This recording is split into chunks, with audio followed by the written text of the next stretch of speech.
I am so happy to have today's guest back on with me. We met over, I don't know, virtually in a speed networking thing, and then we met in real life, and we've gotten together multiple times since then. Here she is. Uh, we people in this community are dealing with in terms of guilt and feeling like we're not the perfect parent. Just flip it around, Clarissa. Um, challenging our truths and letting go of that perfect parent ideal. And oh my gosh, I didn't mean to, but I was reading about guilt this morning on an audiobook, and learning that guilt is people who feel guilty are usually the ones who are not guilty. It's people who are not doing the bad things that people are doing who don't feel guilty. So a lot of times we're beating ourselves up for things that we shouldn't be beating ourselves up over. So I'm so glad, coincidentally, you're coming on today to talk about it. Before you even introduce yourself, you want to talk about this, the connection foundations, the things that we've talked about in the past? Absolutely. So everything that we do at Parent Tween Connection is rooted in what I call the foundations of connection. And by the way, Lisa, thank you for having me. I'm super, super excited to be with you again. The foundations of connection came out of a conversation that I had with myself, I don't know, about 5 years ago. I've been an SAT and ACT coach and, grad school admissions coach for 27 years at this point. And at that time, I sat down with myself and I was like, okay, self, why is it that a lot of your young adults that you work with have an easier time talking to you or someone like you, someone outside the family, about some of these really challenging concepts in their life, whether it's their gender identity, their sexuality, the fact that they don't want to go to college, but their parents expect them to, or whatever the challenge may be. Why do they come to me before, or someone like me, before they go to their parents? And what it really came down to was what came out of the foundations of connection, which are the first letter of the first letter of each phrase spells out connection. So it's create a safe place, observe, non-judgment, which we're going to talk about today. Today it's non-judgment of self to an extent, nod and smile, as in zip it, explore, challenge your truths, which is really the big part of what we're going to be talking about today, Lisa. Yeah. Then take your time, innovate, own your own story, and nurture. So for anybody who wants a copy of those, they're on our website, parenttweenconnection.com. You can download them. Or if you want, shoot me a message on Instagram and I'll send you a hard copy or 5 hard copies like this. You can put them on the refrigerator, put them on the mirror, put them wherever you need to remember them. So that's kind of everything that we do at Parent Tween Connection. Yeah, yeah. So one of the things we talk about is this myth of the perfect parent. And I know our community are people dealing with very difficult exes, whether it's during the divorce legal process or separations, and especially co-parenting. And I know for myself, I felt so much guilt because before I got separated from my ex, I was spending hours a day getting in these discussions, trying to prove how what he was saying didn't make any sense and it wasn't helpful. And I felt so bad because I wasn't spending time with my kids. And it was a lot of time. This went on for months. And I always felt really bad about it. And I know there's a lot of people here who feel guilty as well because they're just consumed by what's happening with the divorce or the terror they're feeling and the dread, and they're not being good parents. So can you talk a little bit about that? Absolutely. So I think it actually goes before you even become a parent. Also, full disclosure, I'm not a parent, but I work with parents and I work with teenagers. So there's aspects where I'm speaking to this from what I've observed, not my own personal experience myself, just so that folks know. That's okay. We have a societal... You can still be an expert, obviously. Right. And honestly, it gives me a little bit of remove that I can look at things a little bit less emotionally sometimes. So just kind of keep that in mind. First of all, we have this construct of the perfect human to begin with, don't we? Like, we have these societal ideas, and I think social media has done a lot of good things, but one of the negatives of social media is that it has exacerbated the idea of everyone else has their shit together except me. And then you add in the parenting aspect, and it's like, well, it's not only do I have my own stuff together, but do I have stuff together to help my kids? And then we get into the divorce process, and I've watched friends go through it. I know that you know intimately about a situation I'm not party to, but aware of or near. And the expectations become that much more inflated. Like you said, like I used to spend all this time with my kids, and now I'm spending time doing discovery, and I'm spending time doing research, and I'm spending time doing this, and I'm spending time doing that. That now I literally have these other things that have to be done legally, which is cutting into my time with my kids. And even when you're with them, your brain is elsewhere, and there's guilt about Absolutely. that because their 100%. childhood is going by so quickly. Absolutely. And so we need to recognize, first of all, that we've got these societal pressures. And then we have to recognize that they just get amplified, because when you're going through this, my observations again have been, especially if you're the one who decided to pull the trigger on the divorce, as it were, you're the one who left, you're the one that caused the situation, right? Regardless of anything else, I know that that's an aspect of guilt that comes up of like, but if I hadn't made this decision, then blah, blah, blah, blah, blah, blah, blah, all these other things. What you Or, gotta oh, it would have realize, been better for me to stay instead of leave because now it's really blown up exactly, and I can't be a buffer. exactly. Well, absolutely. And especially if the kids are little and you feel like they need your protection, like little, Yeah. right? Yeah. There's a huge aspect of that. But what I would what I first of all want to invite everybody to recognize is when you see other people's lives, it's the highlight reel. Even when you go Mm. out to coffee with somebody, unless you're super close to them, like I've watched friends of mine going through divorce go out and have coffee with friends or go out to lunch or go on play dates and don't even talk about it. Like the people that they go out with have no idea what they're going through. And Mm. so, what I want you to think about is recognize that you don't know everything that's going on in everybody else's scenario. And so, what looks like the quote unquote perfect parent elsewhere likely isn't, because a lot of people don't feel safe to share those things out in public. Or legally they might not be safe to share those things out in public, depending on what's going on. Especially, I know, Lisa, with a lot of the Been There Got Out audience, is super high conflict. You can't talk about these things because if anything gets back to your soon Right. to be ex or ex, there's going to Or be their hell to pay. attorney. Yeah. Correct. Yeah. So, just number one, recognize there is no such thing as perfect. End of story. It doesn't matter whether we're talking perfect parenting, perfect employment, perfect humanity, perfect driver, perfect whatever. It doesn't exist. End of story. That's the one big point I want people to take away. Yeah, and especially now, there is so much pressure for people going through a divorce or dealing with a really difficult co-parent, where there's a lot of comparison. Mhm. Like, especially with our clients who are only dealing with high conflict, Mhm. everyone else, they have the impression, well, why is everyone else's story like calming down, and they're like having holidays with their exes and they could at least communicate without being bashed through the co-parenting app. Like, why isn't my situation like that? What's wrong with me? What could I have done better? But we can't, you have to live with your situation, unfortunately. Well, and here's the other thing. Again, I've got a couple of friends navigating scenarios like this as we speak. There's a lot of emotion that comes up across the board relative to the ex, relative to the lawyers, relative to the kids, whatever. Give yourself the compassion that you would give somebody else, that you made the best decision you could with the information you had at the time. Beating yourself up over why did I stay so long? Why did I even marry this bleepity bleep? Why did I have kids with this person? That there is no value in that. Nothing good comes from that.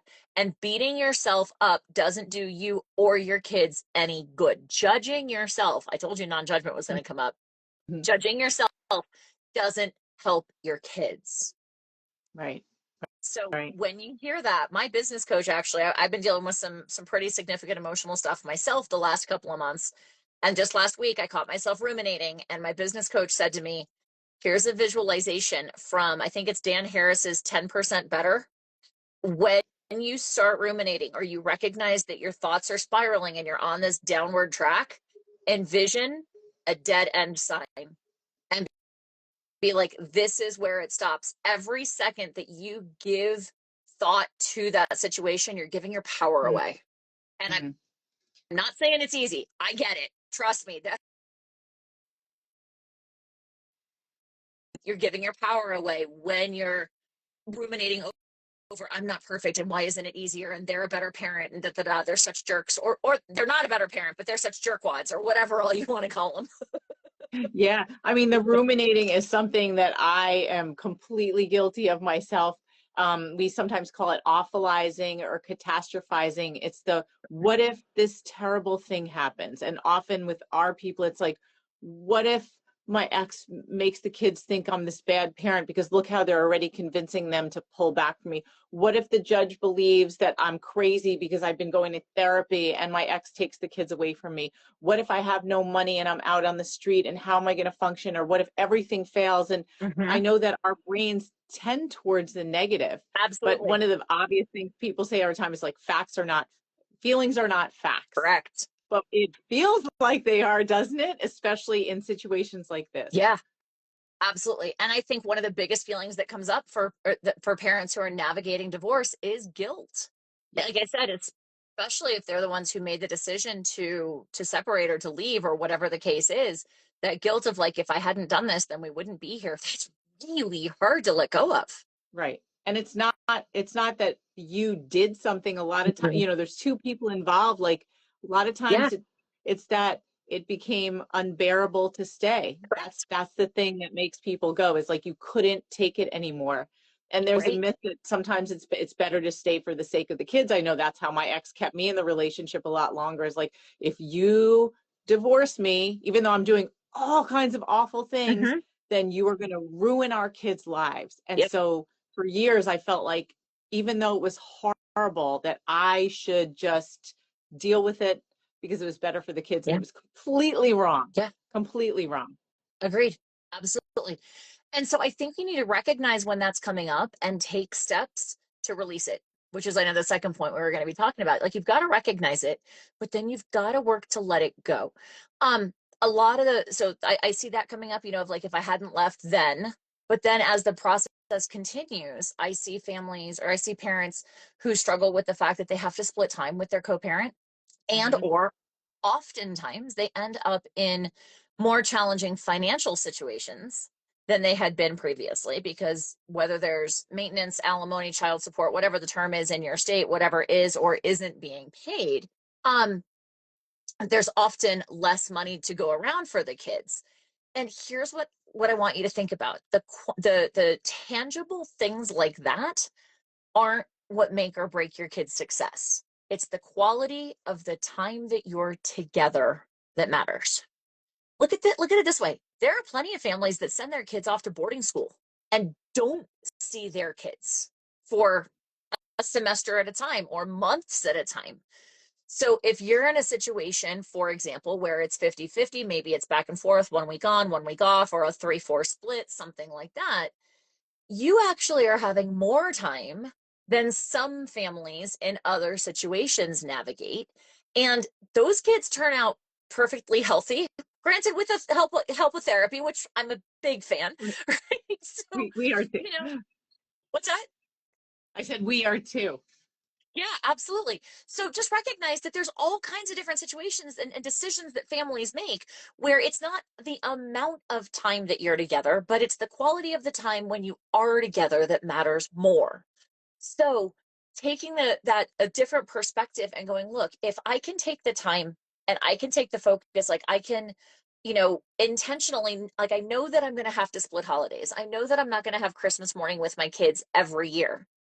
Okay, but then what kinds of new traditions can you create that would not have been options had you stayed? You know, maybe you do like, hey, Christmas Eve is now our really big thing. Or now Mhm. it's, we're going to do a big friends and family get together on the Sunday before Christmas. Then that's going to be our special time rather than Christmas morning per se. I'm just throwing ideas out because, like, we just passed the holidays, and I know that that's something that a lot of families navigated. But recognizing that, okay, yeah, things would be different had you chosen to stay. Things would be different had you made any number of different decisions. But the fact is, you made the best decision that you could with the information that you had available, and you are here. Let's leave the past in the rear view mirror. I know you've heard this saying, Lisa, or I'm guessing you Mhm. have, that there's a reason that the windshield is bigger Yeah. than the rear view mirror, right? Because Yeah. there's a lot more opportunity in front of you than there is behind you. And there's a lot more value in looking forward than there is in looking back. Now, I'm not saying don't learn from your history, Yeah. Yeah. okay? Don't make the same quote unquote mistakes necessarily, but don't spend so much time looking back about the coulda, shoulda, wouldas and go, okay, well, it's different. And that's different isn't bad. It's just different. Acknowledge that you're feeling a certain way and go, okay, but how can I find a different way of approaching this? Another thing that my business coach actually just said to me last week, I was mad at myself because I was upset about a situation. Mm-hmm. And or I should say, I was mad at myself for being upset, meaning I was mad for having the feeling. So I had the feeling, and then I had a feeling about the So, feeling. like you're trying to suppress saying, I shouldn't feel bad. I shouldn't feel sad. I have no right to feel angry about this. You have every right to feel angry. Anger is a feeling. Feelings are Right. valid. Right. But don't stay there. Feel the feeling, figure out why you feel the feeling, and figure out how to move through the feeling. Emotions um are energy moving through the body. It's energy in motion. If you have that feeling come up, get up and move. Go to the gym, go for a walk, go hit a pillow, go scream into the pillow. Whatever it is, let that emotion move through you, and then you can navigate it a little bit more rationally. But yes, you're going to be angry. Yes, you're likely to feel hurt, betrayed, sad, disappointed. I mean, find all the negative emotions on an emotion wheel and you're going to feel them at some point. But that doesn't mean that you can't have the positive emotions. Recognize that you're having them, let yourself have them, get up and move, let them move through you, and then see how you can get like just one smidgen. If you don't know the emotion wheel, anybody who's looking or who's watching, go to Google, search emotion wheel, Mm-hmm. find where you are. And if you're on the outside, which is like the most targeted terms, see if you can take a step from the most outside emotion to the next one in. It's a little bit lighter or it's a little bit less intensive feeling. And then can you move a step in next time? And the closer you can get to the center, the easier it is to move around it. Yeah. As you're talking about that, I'm thinking about anger, which I also was reading about this morning, how anger has gotten a bad rap because of its shadow side, which is aggression. But Mm-hmm. anger itself is a fuel, that anger is often what it takes right before change happens. Oh, It's yeah, you're so angry, and part of that I think is like, I can't take it anymore. I'm not going to take it anymore. And that's not a bad thing. absolutely. But aggression is a separate thing. Exactly. Now, the other thing that I've been saying to my friends who are in a similar situation right now is like, when they start feeling these feelings about their feelings, Mm-hmm. is I'm like, hey, would you say that to me? If the roles were reversed, would you would you beat me up the way you're beating yourself up? And the answer, ubiquitously, is no. And I'm like, then why are you Never. treating my friend that way? Right. Why are you treating my friend the way that you wouldn't treat your friend? Like, you deserve better than that. My friends deserve better than that. Yeah. So as you hear these thoughts coming up, ask yourself, would I say this to my best friend? Would I say it to Lisa? Would I say it to my children? Mm-hmm. And if the answer is no, then do what you can to not say it to yourself because you deserve better than that. You had that potentially. Why are you doing it? Why are you continuing it to yourself? Stop. And this is a big place where therapy comes in. I'm a big fan of hypnosis, just saying, especially, I know in a lot of high conflict situations, we're navigating various types of abuse and the PTSD that comes with that abuse. Hypnosis, EMDR, DBT, there's an awful lot of resources out there that can help with that. But please give yourself compassion. Treat yourself the way you'd treat a friend. You deserve Yeah. it. Yeah. Hypnosis. I actually just was talking to someone from our networking group who is a hypnotist and works with people in terms of like processing a lot of these really uncomfortable emotions. Mm-hmm. Um, okay, it's interesting. Okay, I'm working. Whoops, a comment just flew by. Yeah, Said she said, yep. seeing you as angry in court is like living out the person they portrayed you as. Yeah. So I'm talking about aggression versus anger. So in court Mm-hmm. is a different thing that we deal a lot with how to present yourself properly in court. And it's like you Absolutely. have to become an actor. So the Mm-hmm. anger is the fuel, but that, yes, that's correct. That should not come out in court unless it's done very strategically. Absolutely. Well, and this is also where self-care becomes so critical. And that self-care is like such a catchy buzzword at this point, Lisa. Like, I almost hate to say it, right?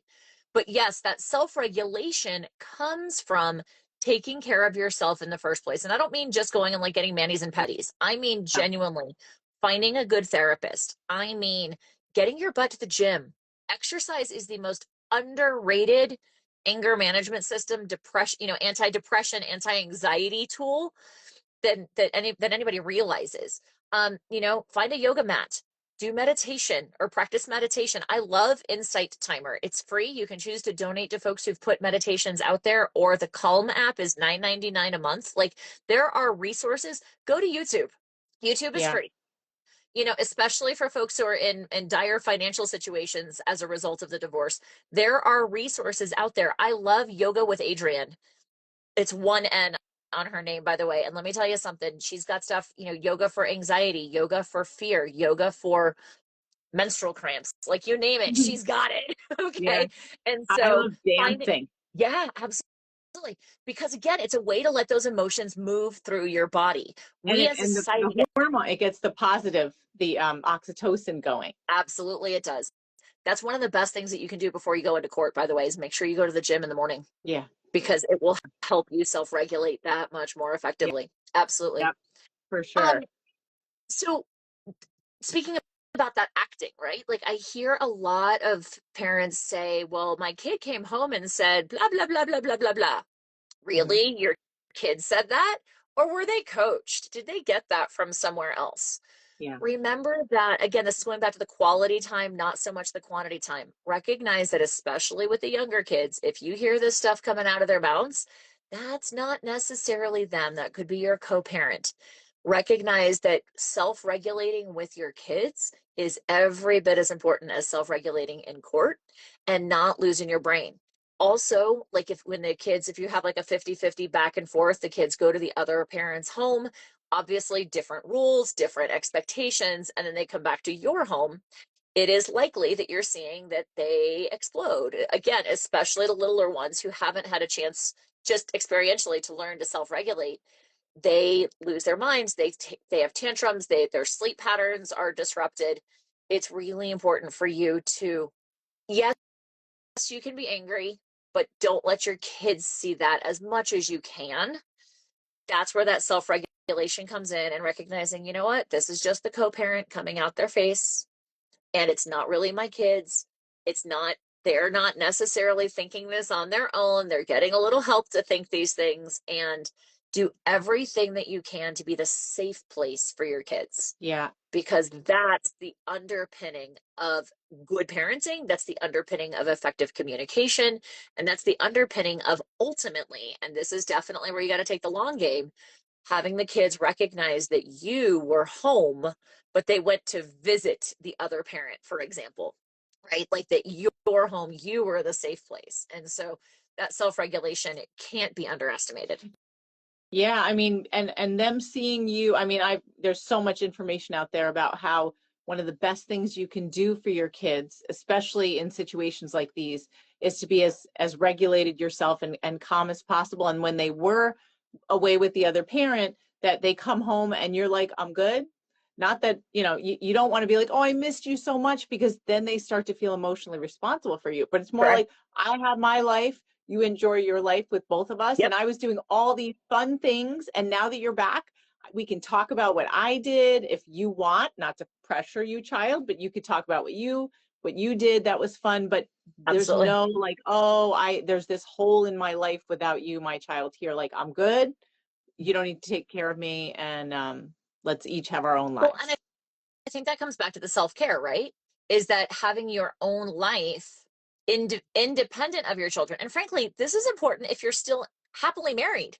Having your own life as an adult independent of your children is critical for your own well-being. And you need to fill your own cup, as they say, in order to be that resource for your kids. And when you go through, especially a high conflict situation, it becomes that much more imperative that you take care of yourself so that you can be that calmer, cooler, more collected version of yourself when the kids come back, because that gives us the underpinning of trust and connection.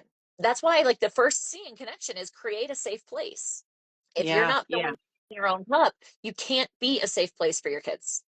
Right, right. So, and I know in another interview we did, because I just was reviewing the transcript for our course that's coming up, we talked a lot about how to create that safe place in detail.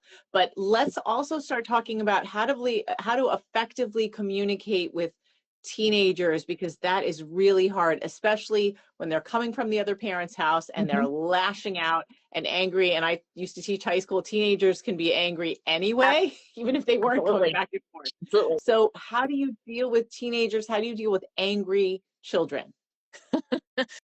We could have a course forever on this, Lisa, and still not have all of the answers. I think the first thing to keep in mind is to recognize, especially with your older teenagers, their bodies develop faster than their brains do. Mm-hmm. The frontal lobe of the brain, which is the part that's right behind the forehead, is the last part physiologically to develop. And it will not be fully formed until your kids are like 22, 24, 26 years old. Mm-hmm. So, Judgment. So their judgment is exactly. And not that's developed. where, yep, the prefrontal cortex is responsible for judgment. It's responsible for a lot of executive functioning. It's good decision making. A certain amount of empathy lives there as well. And so if you're looking at like maybe a 15 or 16-year-old who is very well developed physically, like they look older than their age, you have to remember that their brains are not adult brains yet. Even though their bodies are pretty close to looking like adult bodies, their brains aren't. And so Mm-hmm. we've got to remember that when we're navigating with teenagers, we can't control them, as infuriating as that is for a lot of us and a lot of parents, right? We can't control them, but we can influence them. Mm-hmm. So I want you to think about, actually, what would you do if you're at work and an employee came in and behaved in the way that your kid was behaving, or a customer came into your store or into your restaurant and behaved that way? Would you turn around and yell back at them? Probably not, because you wouldn't have a job or a business much longer, right? But yet, because we have this closeness in the family, and perhaps we have a history of yelling, we fall into these patterns, right? Mm-hmm. And so I want you to use that kind of as an analogy or a starting place. If my employee said that to me, would I yell back? Probably not. I would pause and be like, whoa, what's going on here? Right? Yeah. So establishing a little bit of an emotional remove from the situation, which I get is hard with your offspring, or maybe they're adopted or they're your stepkids, right? But they're in your home, Mm-hmm. right? And go, okay, what would I do next? First of all, I might go, okay, is there anything else that you need to let out? Go ahead and let it out. And you're not going to retaliate initially. I mean, there may be consequences, and I'm not saying I'm not a fan of consequences at all, but I'm a fan of not engaging, right? Let them out with it. Let them get it out. Let them just, blah, like, let them vomit on you, basically, I or at least love that. I in your love area. that question. Is there anything else you need to let out? Like that is just fantastic. And as you were talking about not being able to behave in a certain way that you would in your home, like Mm-hmm. losing your temper and screaming, you can't. I remember when I was teaching high school over in Hungary, I had 9 classes of teenage boys. I was only 22 myself. And none of them spoke English. And sometimes they can get away with things. I couldn't understand them for a while, Mm-hmm. and it was really really hard, but I couldn't ever show vulnerability in that Absolutely. particular situation, because the classroom would have been chaos. So Absolutely. it's really hard. And I think from teaching there and teaching in America as well with teenagers, they throw so much at you, and you learn how to have the boundary of, like, I can't lose it. Mm-hmm. I can't lose it in front of these kids, Mm-hmm. because then the rest of the year is gone. Absolutely. And that helped me be a better parent with Mm-hmm. self-restraint. Sure. So, but I that's think, that's a great idea. Is there anything else you need to let out, where it's like, I'm just going to take it. I don't need to react.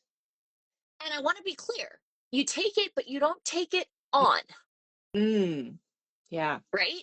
You don't have to take on their emotions. All right. So this is where you just let them have it. And this is where the nod and smile comes in, as in zip it. Let them talk. Let them out with it. If you need, make some notes. Write some observations down. That's the O. The first O in connection is observe. Mm-hmm. And then when they're done, be like, okay, is there anything else? And then wait. Are you sure? Because I'm happy to listen. Or if you're not at a time that you can listen, because like you got to go to work or you got to get them to school or whatever, be like, look, I can tell that you're really upset and I want to make sure that I'm here to support you. Can we circle back this evening? Because I want to make sure we address this, but I know that you got to get to school and I got to get to work right now. Mm-hmm. So, what are the big things that you need to let out right now? And then what are some other things that we can circle back to this evening? And maybe we set a time for 5 o'clock and then be like, hey, Lisa, I promised you this morning we were going to reconnect about this. Here's what I recall. Can we pick this back up again? As you're saying that, I'm thinking how you're also establishing trust with Bingo. your child, because it's showing, first of all, that I care. I'm listening to you. I'm writing down things you're saying. I'm asking for more, and I'm staying quiet. I'm not arguing back and forth. And I'm saying we're going to get back to it. You're so important to me, how you feel, that we're going to talk about it later, because even though we have to go, I'm not dismissing you. Correct. And then to come back later where you're the one who says, I remember this morning, I said I was going to do it, and now I'm doing it. You're not only like making the argument sort of deteriorate, you're disarming them, but you are, I mean, you're establishing trust. And I bet that they might not even remember what they were arguing about just by hearing that you're saying, I'm here to listen to you. Bingo. Because that's showing love for a child, or for 100%. anybody, really. Correct. Yeah. You're reminding me of, sorry, one more thing. So when Chris and I, Chris, my partner, who's also the male half of Been There, Got Out, when we first started seeing each other, I remember getting annoyed about something and him saying, wait a second, I want to get a pad of paper. And I was like, what are you doing? He said, I'm going to write down things you say because I want to have the opportunity to respond. I don't want to forget what you're saying, but I don't want to interrupt you. And I was like, oh my God. This is amazing. Absolutely. So think about how a child or a teenager would feel to be granted that same level of respect. And so many of us, as the adults, look at the kids as the kids and don't necessarily validate that they have their emotions and their feelings. And here's the deal. As parents, you know your kids best, except for how the kids know themselves. Yeah. And I know my experience as a teenager was my mom, at least my feeling was, my mom never felt that my feelings about who and what I was mattered. Yeah. That she was right, end of story. It was a mama knows best, end of story kind of situation, which was really invalidating. And I'm still working through a lot of that stuff in my 40s. Yeah. So a couple of thoughts came up to me. Number one, you said, how do we navigate this when they come home and explode, right? So much of this is laid earlier on. You can't change immediately. This is the T, the take your time. It takes time to change patterns in relationships. So things like printing out an emotion wheel and hanging it on the refrigerator and having a conversation with your kiddo and being like, hey, what color spectrum are you in today? Are you in the yellow? Are you in the purple or whatever? And then go, okay, well, if you're in the purple, pardon me, can you pinpoint which of these emotions you're feeling? Fundamentally, having conversations about emotions sets a stage for being able to communicate better about emotions. So, like, if your kid is 6 or 7 or 8 years old right now, you can do this and you can put the emotion wheel on the fridge and have conversations about it. Practicing these connection skills, it's little increments. It's like going to the gym. You don't lose 50 pounds between now and Saturday for the wedding that you've known about for a year and a half. You lose the 50 pounds by starting to eat healthier and going to the gym on the regular basis a year and a half before the wedding. Yeah. Right? So much of this is building fundamental connection skills to begin with that then serve you that much better when the conflict arises. Now, that's not to say all hope is lost. If you're in the midst of the chaos, you can start doing these things. I will just say, if you're not in the midst of chaos, you can start doing them now too. Yeah. Because But to your point, what you mentioned too with the wheel is basically also teaching emotional literacy to your kids. correct? So there's so many layers of what you're doing, because again, you're inviting your child into a conversation, showing Mhm. that you care, and at the same time teaching emotional literacy, which is a skill that we all need as we move on in our lives, like being able to identify our Absolutely. feelings to help us self-regulate as we Absolutely. continue. Absolutely. So there's two other points that I want to make in terms of how to connect with them. I love Chris's idea of writing down the notes, because then what that enables him to do is to say something like, okay, again, is there anything else you need to let out? Mm-hmm. And if you're like, nope, nope, I'm good, go ahead. He can say, okay, here's what I heard. Let me be clear. Here's what I heard, not here's what you said. Oh, I love this. I'm taking notes, of course, Clarissa. Perfect. Absolutely. I heard you say, or I heard, or this is what I understood. Because communication takes two people, right? And there's the thoughts in your head, and then there's the words that come out your mouth. And those are the words, maybe, that go into the other person's ears. And then there's the processing on the other person's part of how it actually lands in their brain. Do Mm-hmm. you see all the opportunities? It's like a game of telephone. But do you see all the opportunities for disconnection along the way? Yeah. So when Chris says, here's what I understand that you are feeling frustrated because blah, blah, blah, blah, blah, blah, blah. When he reflects that to you, he can then say, is that what you meant to convey? Because maybe that's not what you meant to convey, but because you are so emotionally charged, the words are just a mumbo jumbo mess, that the way the thoughts were in your brain did not translate correctly to the way they came out your face. I Right? was reading a book about, I think it was verbal judo, and it was saying that the majority of things that people say when they're upset are not what they actually mean. And they don't even remember that they said it that way. Correct. So that observation and then the reflection is a key opportunity. But when we reflect, take the ownership on yourself.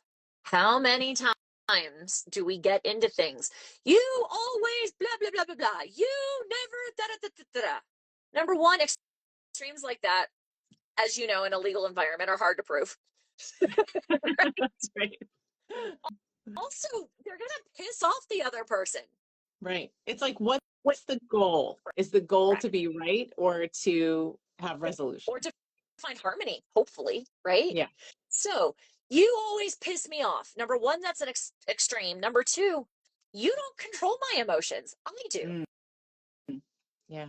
So reflecting what you're hearing, staying away from absolutes, and then also this is something that I do in my coaching, my especially my test prep, but in my other coaching as well. If you want to be the safe place for your kid, you need to have an us versus the world mentality, not a me versus my kid or my kid versus me. Mm-hmm. Language matters. I'm Done. hearing that we're in a frustrating situation. Did you hear the pronoun that I used there? Yeah. Oh, because we do the We. same thing with our clients in terms of it's we. Correct. What could we both, again, like we need to find a solution to this issue, not just me Mhm. versus you, me versus you.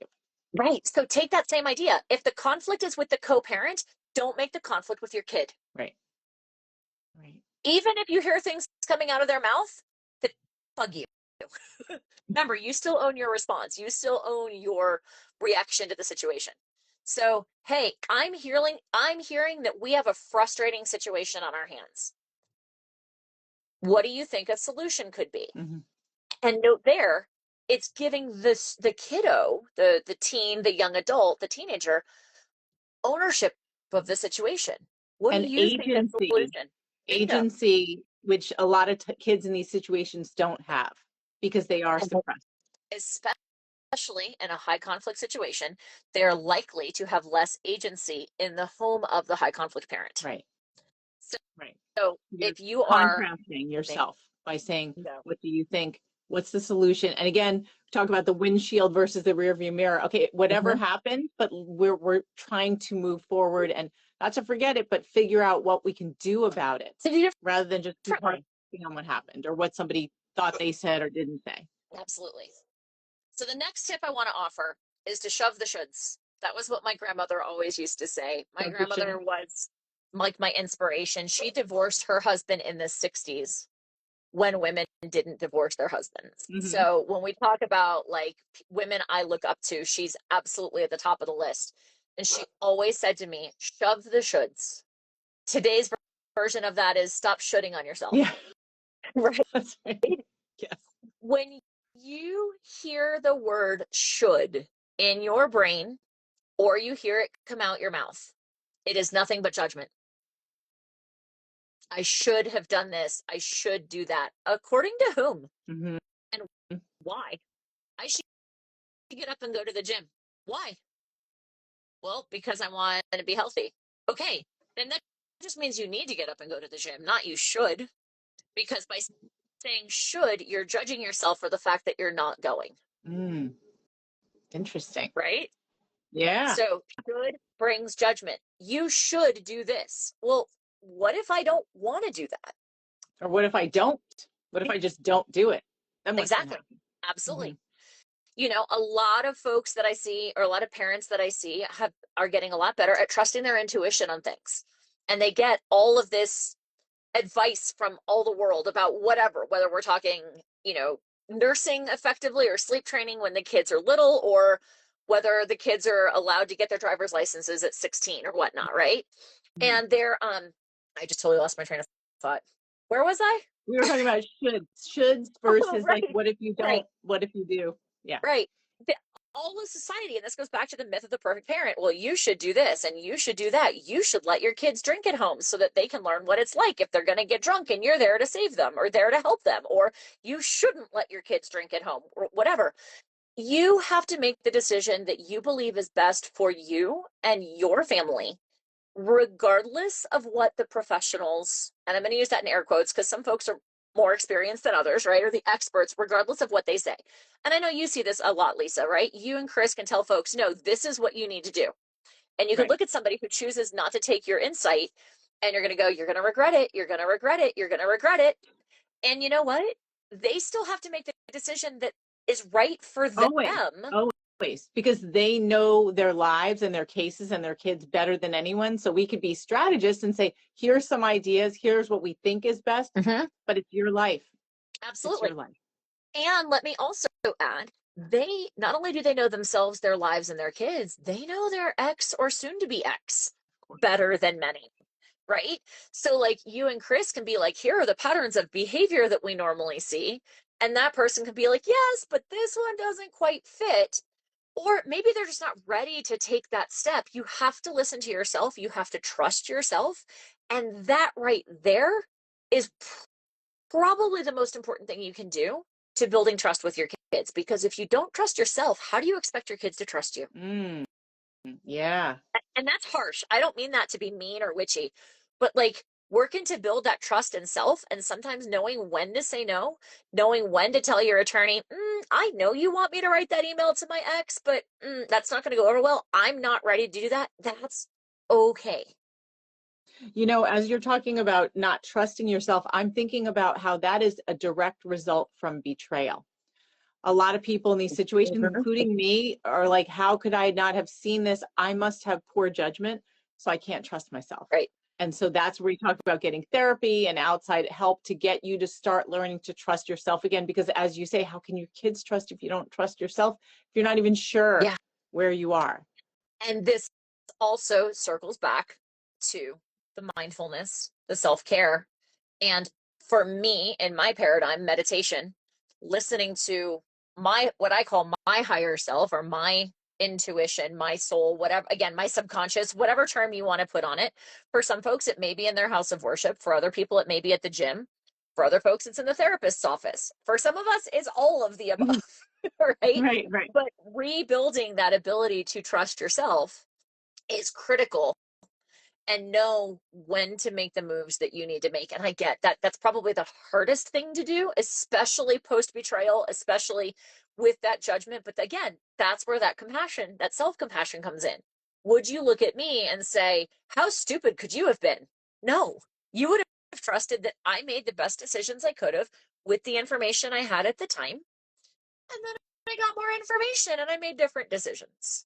Yep. Yeah. But this is Yeah. also why challenging your truths is so important. Because when you're like, I know this is how it's going to be, like I knew, let me be clear, exactly how my mother would have responded were I to have gotten pregnant out of wedlock, without question. Okay.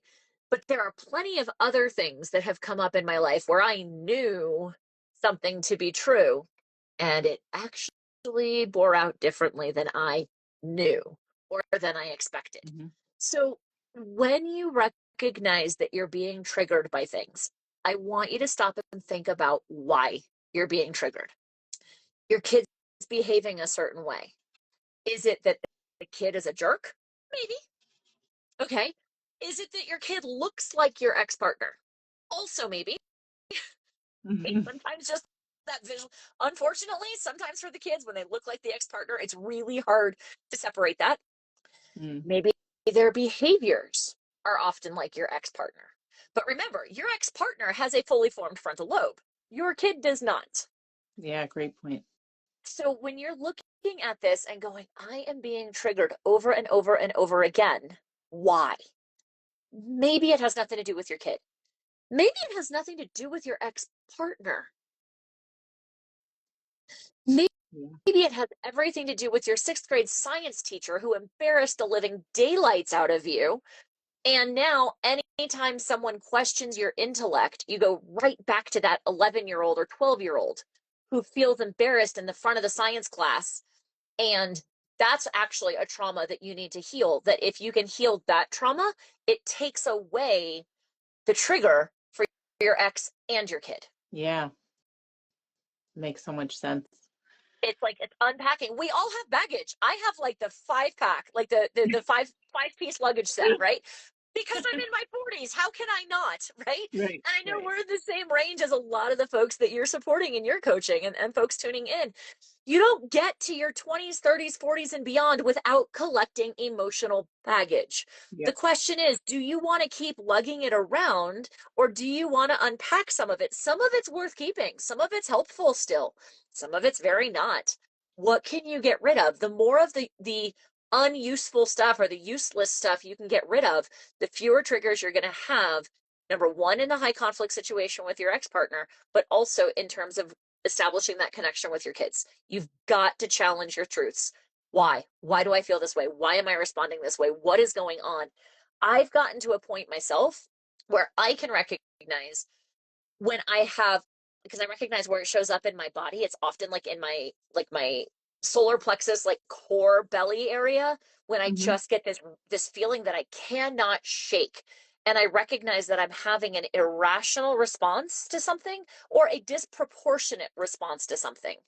Mm. I'm not saying Yeah. There's a I never get upset. Go ahead. Yeah, I was going to say there's a woman that I interviewed that I'm going to be talking to in a couple of days, and she talked about how she said your triggers are a sign that there's something you need to work on, and Bingo. that's basically what you're saying 100%. too. And Yeah, here's yeah, the thing. If your triggers are a sign of something you need to work on, your choice is to work on it and let go of the trigger or continue vomiting on your kids. yeah. So, That's harsh. I know that. no, no, no, no, no. Hey, you're talking to a New Yorker. We always talk about the harsh New York reality check. I know you're in Colorado, but still, we Right. appreciate that. It's just that, People need to hear it like it is what it is. and here's the thing. If our kids are our future, why are we continuing to vomit on them and set them up for the same crap we're dealing with? Yeah. Different crap. Yep. So, so Clarissa, how can people find you? Sure. Parentweenconnection.com. Okay. PARENTWEEN connection.com. And We have community talk for a little families. bit. Yeah. Okay, perfect. We have community for families called the Parent Tween Village. We have 3 levels of the village. We bring experts like Lisa and Chris on. Actually, Lisa, we need to have you again. I know we've talked about that. We haven't scheduled it. But we have public conversations like this. We also have private conversations exclusively for members. We have the village, we have the inner circle, which is like the next tier membership, and then the legacy leaders as well. And we bring in an array of professionals similar to the way that you do. Um, again, just across all kinds of pros who work with teens, tweens, parents, and families. And you can, our website, you can find us on socials. And that's, I mean, it's all parent tween connection anywhere you find us. Excellent. All right. Well, thank you, Clarissa. It's always awesome to have these conversations, and we'll be having another one soon, I'm sure. Absolutely. Awesome. Thanks, everybody. All right. Take care. Bye. Bye.